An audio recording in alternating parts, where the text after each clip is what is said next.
بسم اللہ الرحمن الرحیم۔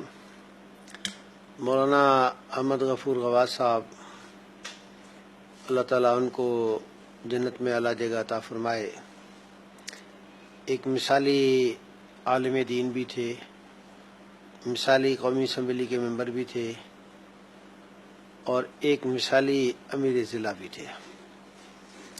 انہوں نے ساری زندگی فقیرانہ انداز میں گزاری۔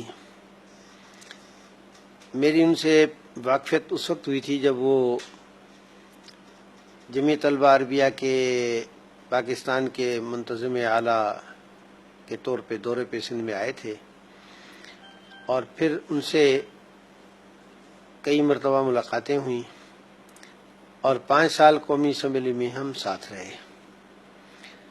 مولانا قومی اسمبلی میں اپنے علاقے کے مسائل کے حوالے سے ہمیشہ آواز اٹھاتے رہتے تھے، اور اپنے علاقے کے مسائل کے حوالے سے اتنی فکر مندی کہ مجھے حیرت ہوتی تھی کہ وہ دن بھر اور رات کو بھی اپنے اس سوال لکھنے میں اور اپنے علاقے کے لیے مختلف تحریک التوا اور اس کے لیے وہ ہمیشہ کوشش کرتے تھے۔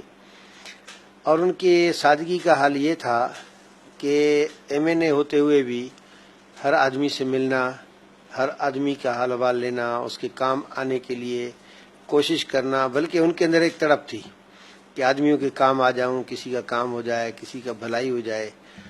میں نے یہ پہلا MNA دیکھا جس نے اپنا لاج یا گھر جو سرکاری طور پہ ملا تھا وہ اپنے علاقے کے لوگوں کے لیے وقف کر رکھا تھا۔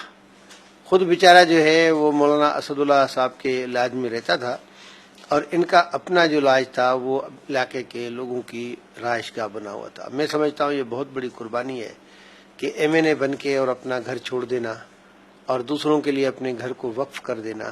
میں ان کی اس قربانی سے بہت متاثر ہوا۔ اسی طرح سے وہ ایک نڈر آدمی تھے۔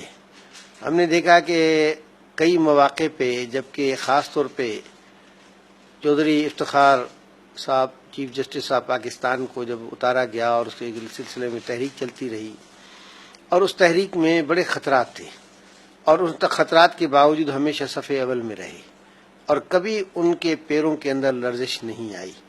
اسی طرح سے پرویز مشرف کے خلاف کئی جلوس نکالے گئے، ہمیشہ صفِ اول میں رہتے تھے۔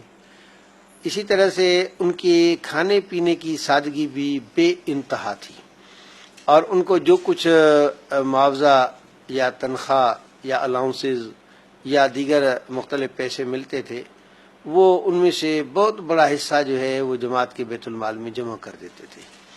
میں سمجھتا ہوں کہ وہ ایک مثالی MNA تھے کہ جنہوں نے اپنی MNA ہوتے ہوئے بھی اپنی فقیری کو برقرار رکھا۔ اسی طرح سے انہوں نے اپنی تعلیم اور قرآن و سنت کے ساتھ وابستگی کو برقرار رکھا۔ MNA ہو کے میں نے دیکھا ہے کراچی تک وہ چندہ کرنے جاتے تھے، اپنے مدرسے کے لیے کوشش کرتے تھے، ورنہ میں نے ایسے لوگ بھی دیکھے کہ جو تو تھوڑی سی دنیا کے جاؤ جلال مل جانے کے بعد انہوں نے دین کا کام چھوڑ دیا، مدرسوں کو بھلا دیا، اور دنیا کے اندر بس بڑے آدمی بننے کی فکر کرنے لگے۔ میں نے مولانا کو کبھی بھی کسی غیر ضروری مذاق میں یا غیر ضروری طور پہ ان لوگوں کے ساتھ گپ شپ کرتے ہوئے نہیں دیکھا۔ ہمیشہ کام کی بات، کام، اور یا یہ ہے کہ جب بھی بیٹھتے تھے وہ دین کی بات کرتے تھے، فکر آخرت کی بات کرتے تھے، بلکہ میں نے تو یہ دیکھا کہ ان کو دیکھ کر کے ہمیں جو ہے وہ فکر آخرت یاد آ جاتی تھی۔ تو مولانا کی اتنی بڑی خوبیاں میں نے شاید کسی MNA میں دیکھی ہوں، اور اللہ تعالیٰ نے ان کو جس طرح سے اپنے آپ بلا لیا، کسی کی محتاجی سے بچا لیا۔ اللہ تعالیٰ سے دعا ہے کہ اللہ تعالیٰ مولانا کو جنت میں اعلیٰ مقام عطا فرمائے، اور ہمیں بھی اس قرآن و سنت کے مطابق زندگی گزارنے اور فکر آخرت کرنے کی توفیق عطا فرمائے۔ اور میں سمجھتا ہوں کہ آنے والے جتنے بھی لوگ ہوں گے ان کے لیے ان کی فکر آخرت اور سادگی ایک مثال ہے جو میں کبھی زندگی بھر بھلا نہیں سکتا۔